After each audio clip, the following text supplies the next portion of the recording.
भेड़िया। Eric 15 साल का एक लड़का था। उसकी माँ की 2 साल पहले ही एक कार एक्सीडेंट में डेथ हुई थी। उनके गुजरने के बाद एरिक बहुत मायूस हो गया था। एरिक के डैड की नाइट शिफ्ट होने की वजह से वो उसके साथ ज्यादा वक्त नहीं गुजार पाते थे। एरिक ने धीरे धीरे अपने दोस्तों से भी बात करना बंद कर दिया था। एरिक अपनी क्लास में अकेला बैठकर बस अपनी किताब में ड्राइंग्स बनाता रहता था। पर एक दिन एरिक के साथ कुछ ऐसा हुआ जिसने उसकी जिंदगी बदल दी। उस दिन एरिक की क्लास में एक नया स्टूडेंट माइकल एडमिट हुआ था। माइकल दिखने में एक बहुत ही शर्मीला सा लड़का था। उसके ब्राउन बाल उसके पूरे माथे को ढके हुए थे और उसकी नीली आंखें उसके बालों के बीच से चमक रही थीं। माइक की इंट्रोडक्शन के बाद वो एरिक के साथ आकर बैठ गया। माइकल एरिक से बात करने की कोशिश करने लगा, पर एरिक किसी से बात नहीं करता था। वो माइकल को इग्नोर करके अपना सर झुकाकर अपनी किताब में ड्राइंग बनाने लगा। थोड़ी देर में स्कूल खत्म होने की घंटी बजी और सभी बच्चे अपने अपने घर जाने लगे। एरिक भी अपनी साइकिल पर स्कूल से बाहर निकला कि तभी उसने देखा स्कूल गेट के बाहर कुछ लड़के माइकल को बुली कर रहे थे। माइकल ने एरिक को देखते ही उसे मदद के लिए बुलाया, पर एरिक ने उस पर ध्यान नहीं दिया और अपनी साइकिल लेकर वहां से चला गया। लेकिन कुछ दूर पहुंचकर एरिक को बहुत बुरा लगने लगा। उसके दिमाग में बार बार मदद मांगता हुआ माइकल आ रहा था। वो वापस स्कूल गया, लेकिन वहां पहुंचकर उसने देखा कि वहां कोई भी नहीं था। तभी एरिक को माइकल अपनी साइकिल से एक रास्ते पर जाते हुए दिखाई दिया। उसके पीछे वही लड़के लगे थे जो उसे बुली कर रहे थे। एरिक भी माइकल की मदद करने के लिए उसके पीछे चला गया। साइकिल चलाते चलाते वो एक ऐसे रास्ते पर आ गया था जिसके दोनों तरफ जंगल था। एरिक को लगा कि शायद वो भटका है और उसने वापस मुड़ने का सोचा, लेकिन वो जैसे ही मुड़ने लगा उसे जंगल की एक तरफ से थोड़ी हलचल सुनाई दी। एरिक ने उस तरफ नजर उठाकर देखा तो रोड के साइड पर लगी झाड़ियां बहुत जोर जोर से हिल रही थीं। एरिक हिम्मत करके उन झाड़ियों के पास गया तो उसकी रूह कांप गई। उसने देखा कि एक बहुत ही भयानक दिखने वाला भेड़िया एक इंसान को नोच नोच कर खा रहा था। ये देखकर एरिक का शरीर बिल्कुल सुन पड़ गया था। उसने ध्यान से देखा तो वो शरीर जिसे भयानक भेड़िया चबा रहा था वो किसी और का नहीं बल्कि उसी लड़के का था जो स्कूल के बाहर माइकल को बुली कर रहा था। एरिक धीरे धीरे पीछे जाने लगा कि तभी उसका पैर नीचे पड़ी एक सूखी टहनी पर जा लगा, जिससे एक जोर की आवाज हुई। उस आवाज को सुनते ही वो भेड़िया पीछे मुड़ा और सीधा एरिक के ऊपर झपट गया।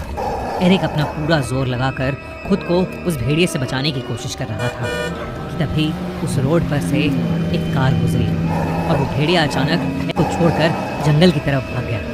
एरिक तुरंत खड़ा हुआ और घबराई हुई हालत में वहां से अपनी साइकिल लेकर भाग गया।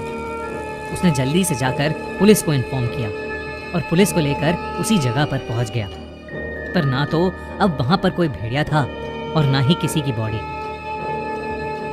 पुलिस को लगा कि एरिक उनके साथ कोई मजाक कर रहा है और उन्होंने एरिक को डांट लगाकर घर भेज दिया। अगले स्कूल में एरिक अपने फेवरेट टीचर मिस्टर ब्लैक से इस बारे में बात करने गया। एरिक की मॉम के मरने के बाद प्रोफेसर ब्लैक ने एरिक को काफी इमोशनली सपोर्ट किया था। एरिक को यकीन था कि कोई उसकी बात को समझे ना समझे, मिस्टर ब्लैक जरूर समझेंगे। एरिक ने अपने साथ हुआ किस्सा उन्हें बताया और एरिक की बात सुनकर मिस्टर ब्लैक हैरान हो गए और उन्होंने अपने कमरे के दरवाजे को बंद किया और अपनी अलमारी में से एक पुरानी सी किताब निकाली। एरिक को कुछ भी समझ नहीं आ रहा था, पर फिर मिस्टर ब्लैक ने उस किताब को खोला और कहा कि उन्हें ऐसा लगता है कि एरिक ने जो कल देखा वो कोई मामूली भेड़िया नहीं था बल्कि एक वेयरवुल्फ था। वेयरवुल्फ यानी ऐसे मिथिकल क्रीचर्स जो वैसे तो इंसानी रूप में रहते हैं, पर आपे से बाहर हो जाने पर या किसी चांदी रात में एक भयानक भेड़िए में बदल जाते हैं। ये सुनते ही एरिक के दिमाग में सिर्फ एक ही बात चलने लगी। वो माइकल के पीछे उस रास्ते पर गया था और जो बच्चा कल मारा गया वो माइकल को ही बुली कर रहा था। ये सब सोचकर एरिक को लगने लगा कि माइकल एक वेयरवुल्फ है और उसी ने कल उस पर हमला किया था। उस दिन के बाद से लगभग हर दिन लोगों के लापता होने की खबर आने लगी। एक दिन मिस्टर ब्लैक ने एरिक से कहा कि उन्हें उस भेड़िए को मारना होगा। मिस्टर ब्लैक ने कहा कि एरिक का सामना उस भेड़िए से पहले हो चुका है, इसलिए वो भेड़िया एरिक का शिकार करने जरूर आएगा, और इससे पहले वो आए एरिक को उसे ही मार देना चाहिए। स्कूल के बाद एरिक मिस्टर ब्लैक के साथ उनके घर चला गया। मिस्टर ब्लैक ने उसे पीने के लिए कॉफ़ी दी, लेकिन उस कॉफ़ी को पीते ही एरिक को चक्कर आने लगे और उसे सब धुंधला धुंधला दिखने लगा।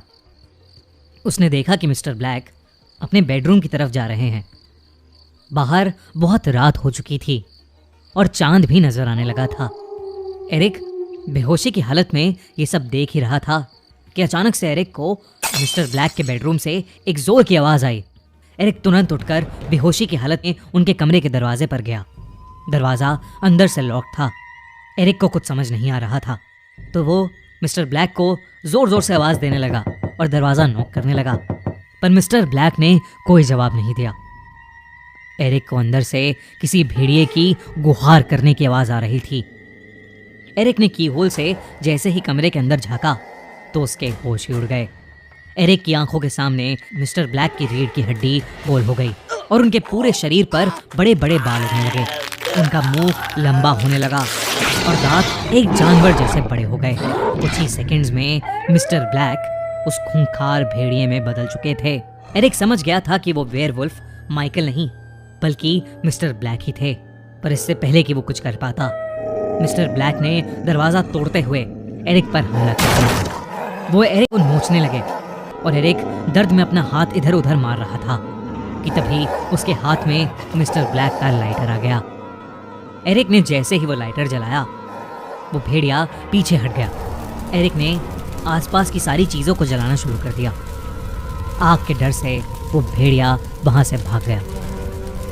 जब पुलिस मिस्टर ब्लैक के घर पहुंची तो उन्हें दिखा कि मिस्टर ब्लैक का घर जला पड़ा है और एरिक एक कोने में बेहोश पड़ा है।